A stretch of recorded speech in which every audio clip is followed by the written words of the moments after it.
कुछ चीज़ें आहिस्ता आहिस्ता ख़त्म नहीं होती। वो खामोशी से हमारी ज़िंदगी से निकल जाती हैं और फिर एक दिन हमें सिर्फ याद आता है कि ये सब कभी हमारी दुनिया हुआ करते थे। खत, कैसेट टेप्स, पुराने खिलौने, गलियों की क्रिकेट और बारिश में कागज़ की बोट्स। शायद हम वो आखिरी नस्ल थे जिन्होंने ये सब वाकई जिया था।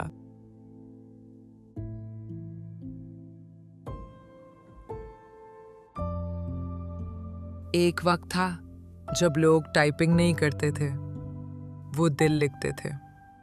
हर लफ्ज में इंतजार होता था, हर खत में एहसास। लोग दिनों तक जवाब का इंतजार करते थे, लेकिन शायद इसी इंतजार में मोहब्बत ज्यादा होती थी। खत सिर्फ कागज नहीं होते थे, वो किसी की मौजूदगी होते थे।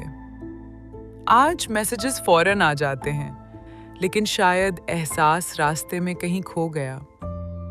अब मेल बॉक्स खाली रहते हैं और दिल भी शायद पहले जैसे नहीं रहे।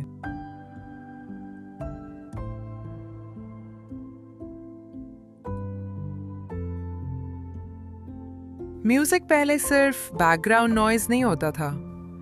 लोग गाने सुनते नहीं थे, महसूस करते थे। एक कैसेट को बार बार चलाया जाता था और हर गाना याद हो जाता था। अगर टेप खराब हो जाती तो पेंसिल से ठीक किया जाता था।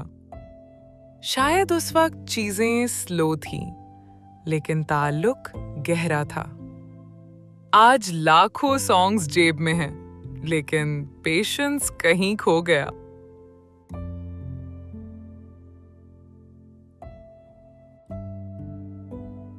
हर बच्चे का एक पसंदीदा खिलौना होता था। वो सिर्फ प्लास्टिक नहीं होता था, वो बचपन का हिस्सा होता था। हम उन्हीं खिलौनों के साथ दुनिया बनाते थे, कहानियां बनाते थे और घंटों खेलते थे। फिर एक दिन वो खिलौने किसी डब्बे में बंद हो गए और हम बड़े हो गए। शायद अडल्टहुड की सबसे उदास बात यही है कि एक दिन हम खेलना छोड़ देते हैं।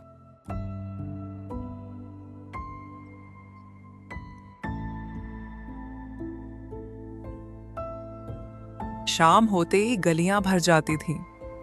हर गली का अपना रोल होता था। अगर गेंद पड़ोसी के घर चली जाए तो मैच रुक जाता था। हम अमीर नहीं थे, लेकिन खुश थे। एक गेंद, चंद दोस्त और पूरी शाम काफी होती थी। आज गलियां खामोश हैं। वो शोर, वो आवाजें अब सिर्फ यादों में रह गई हैं।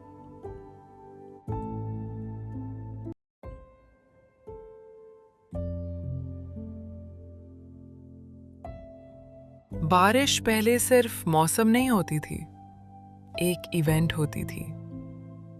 हम कागज की बूट्स बनाते थे और उन्हें पानी में बहते देखते थे।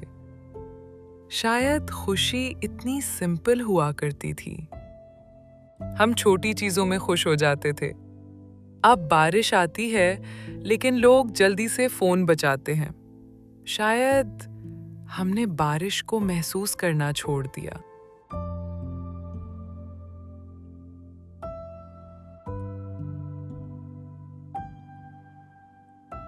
शायद वक्त बदलना गलत नहीं, लेकिन कुछ चीजें इतनी खूबसूरत थीं कि उन्हें खोना अफसोस देता है। हमने सिर्फ चीजें नहीं खोई, हमने एहसास खोए। इंतजार, सादगी, खामोशी और वो छोटी खुशियां जो कभी हमारी रोजमर्रा जिंदगी हुआ करती थीं। शायद हम वाकई आखिरी नस्ल थे जिन्होंने उन चीजों को दिल से जिया, और शायद इसीलिए वो अब भी याद आती हैं।